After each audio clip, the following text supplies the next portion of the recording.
Dr. Naresh Gunarantanam will show you how giving hope to orphans of all ages in Sri Lanka warms the heart and soul. You'll learn how the selfless physician and his family have taken the orphanage and its residents as their personal spiritual mission. Well, I've actually asked the kids, what do you like best about this place? And the consistent answer is that they feel safe and they have a chance to get educated.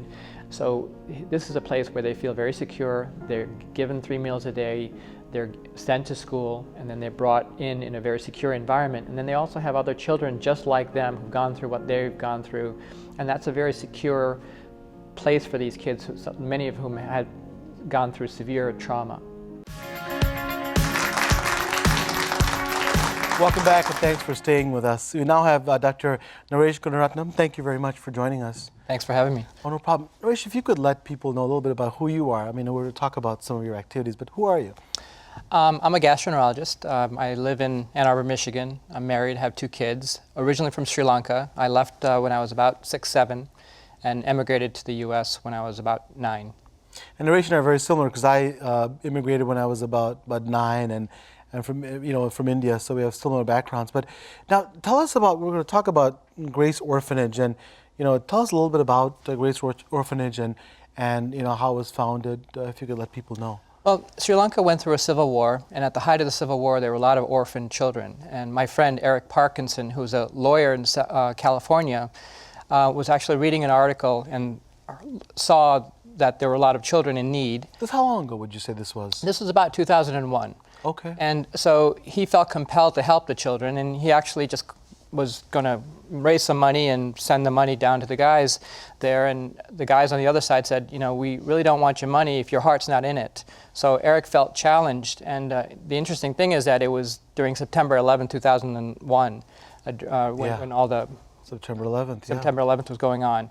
So he felt compelled to go, and he went to Sri Lanka and founded this orphanage for girls. And you told me, one interesting point is, I don't know the last time any organization took your money and then when they took your money, sent it back and said, we don't want your money if we can't have your heart. That's unbelievable. It tells you, to me at least, when I heard this story before, is how true their heart is, and how compelling this was for your friend. Is it Eric, right? Eric. You said? And Eric flew. When did he flew? Tell them when he flew. Well, he flew the day after the bombings, and when he was pretty empty flight, huh? Empty flight, and he's really a brave guy and one of the kindest persons I've ever met. But he flew to a country he didn't know, a culture he didn't know, but he felt compelled in his heart to do this, and he met with the group down there, and they bought an abandoned beach resort and started this orphanage. Wow. And and we always talk about scientific evidence in the show, but I mean, I see nothing but whatever people believe in, if they believe in a spirit or if they believe in that things are meant to be. But it's very, to me, Eric was the guy meant to do this. And I think before when we talked, you told me that he was actually was he a real estate lawyer or no? He was a general lawyer, defense lawyer. And he was able to actually, so he goes to Sri Lanka and he finds this wonderful beach resort, which because of the Civil War wasn't being used, but he was able to broker a deal to get this at a great price. I mean, if Naresh and I went there, we would not know how to do that. I mean, it's the right guy at the right time, and he started this orphanage. The other thing is, let people know where Sri Lanka is. I bet you a lot of people who are watching don't even know where Sri Lanka is. Where is it? Sri Lanka is a little tiny island under India. It's about the size of West Virginia. It's a very densely populated country with about 21 million people. Yeah, beautiful, beautiful beaches, beautiful places to visit. So it was a wonderful country, but it was ravaged by Civil War. So when did you hear about this orphanage, and how did you get involved? Well, Eric, initially we had 100 girls, and this is an all-girls orphanage. And through various contacts, he contacted me and said, I'd like you to help with some of the medical issues with the orphanage. And so in 2003, we flew together. We were there together, and I still remember what he said before I went there. He said, bro, whatever you do, don't look into their eyes. And I said, why? He's like, once you look into their eyes, you see the souls of your children. And, and that's very powerful, but it's exactly what drew me in, because when you see these children, they're no different from your own children. And when you start looking at these children, you start thinking of them as your children, and that's one of the things that kept me going. And so when you tell us what happened when you first landed there and started seeing the place. What and I guess so you left when you were young, very very young. So what had you gone back since then? We used to go back when I was young, so I have fond memories of growing up there. So we used to go every summer for a month or so. But you hadn't gone for a while before then, right? Correct. Because of the Civil War, Right. we hadn't traveled in about 9 years. And tell people what you saw. I mean, so those of you who have never been to Sri Lanka or maybe never will, what was the sight that you saw, and how did it?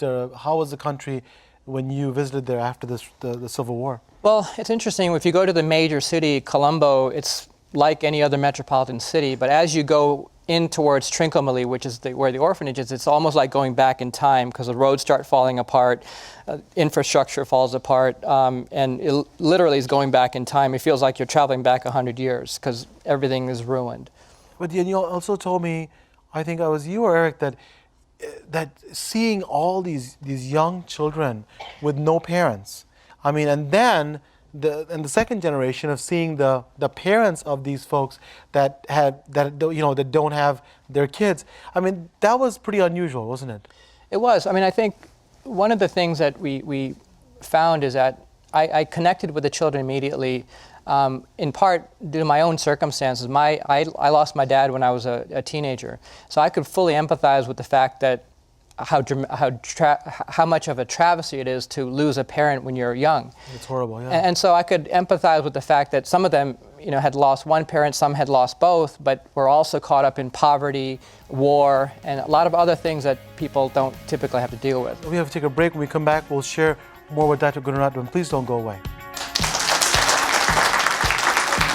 That you see these beautiful children that have the same capacity and the same future and the innocence of your own children, yet they're in circumstances beyond their control.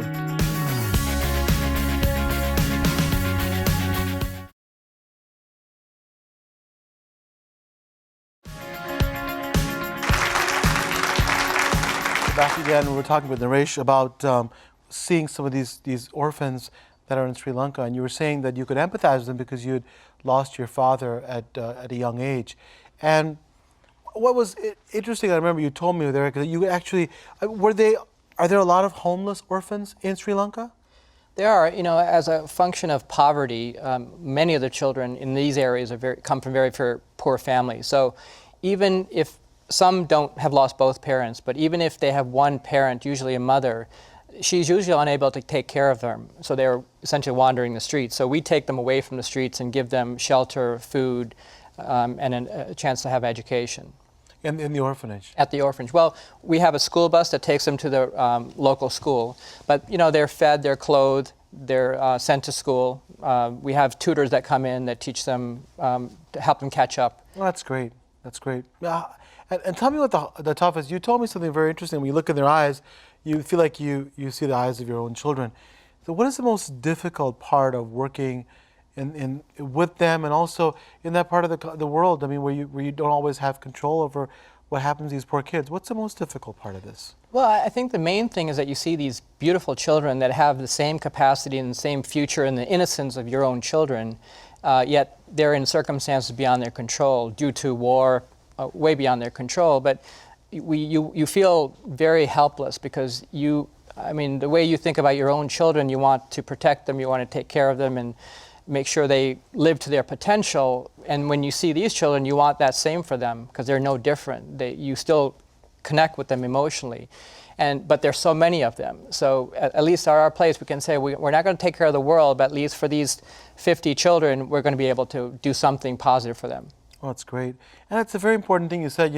We're not very different. I mean, everybody that wants the best for their kids, that, to see their kids thrive and at least have the opportunity. And what's tough, and people who've never been to this part of the world, it's very difficult to describe what it's like when there are kids who will never have that opportunity unless there's intervention. I remember, even as a child, I've told, my family about this several times, that I remember at night that I would be at it was in Bangalore, India, and we'd be at our gate, and what would happen is that little boys would come and beg for food, and they would just come, and it wouldn't be it wouldn't be, indirect. They would say, please, can I have some food? Mother, can I have some food? And I still get chills when I hear it, because you know how fortunate we are here. And I know what you mean when you say you want these kids to thrive and have the same opportunities, because what the situation they're in is no fault of theirs. And that's incredibly difficult. So, if you have any opportunities to do anything either in Sri Lanka or any part of the world, because we're super fortunate here, just remember there are people, the real kids that you can make differences in, and we'll talk about that. So back to present day now. Your whole family is involved in this orphanage, right? Tell me about that. It is. I have two children. I have Sejal, who's a 12-year-old girl, and Nikhil, who's a 9-year-old boy, and then my wife. And I took them there. We went there about a year and a half ago, and it was really remarkable for them. My daughter had been conversing with the children by Skype with her classmates since 4th grade, so she kind of knew who they were. And She was Skyping with them. Yeah, their teacher, Mr. Bauman, was an awesome teacher, so he made it as part of his classroom. Every Friday morning, they would Skype with the kids, and each one would present something about their culture or do a math problem, but they would do it consistently, and they got to know each other, not as abstract concepts as children in poor countries, but other kids who like to play and who celebrate holidays and who just like to have fun. And when you first told your daughter about this, was she pretty receptive, or what was she a little bit... Well, it was very interesting because, when kids start talking, it's just about kids stuff, and she was interested in what they wear and what they eat and how much they play with and what they like to do when they play. And it was interesting, when I took her there, she didn't understand poverty. I mean, she grew up in a very affluent area. She'd never saw poverty. And so when she was taking there, she was actually in shock, because you go from Ann Arbor, Michigan to Sri Lanka in Trincomalee, which is majority of the people live in poverty. So she was not used to seeing children without clothes, houses that were falling down, and so forth. So for the first few days, she was terribly unhappy. And I said, and I had a conversation with her. I said, Sejal, why are you so upset? And she said, Dad, I feel really bad for these kids. And then we said, well, I don't think they want you to feel bad for them. They're just like you. And hopefully when you go back, you can think about all the opportunities you have and perhaps put yourself in a position to help them in the future. So it gave her perspective.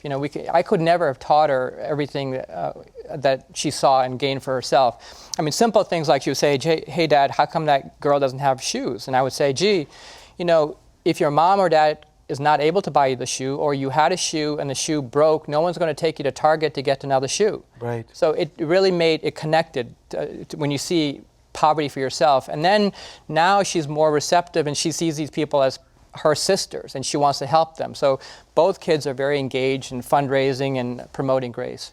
So not just very important lessons, that these are not just a bunch of poor kids or poor people, but they're just like you and I, or as like your daughter, just like me, who don't have as much, and how can we get there? And this is what we're talking about. This is the feeling that you get when you're helping these folks is our emotional dividend, and a great story. Naresh, thank you very much for coming here with us today.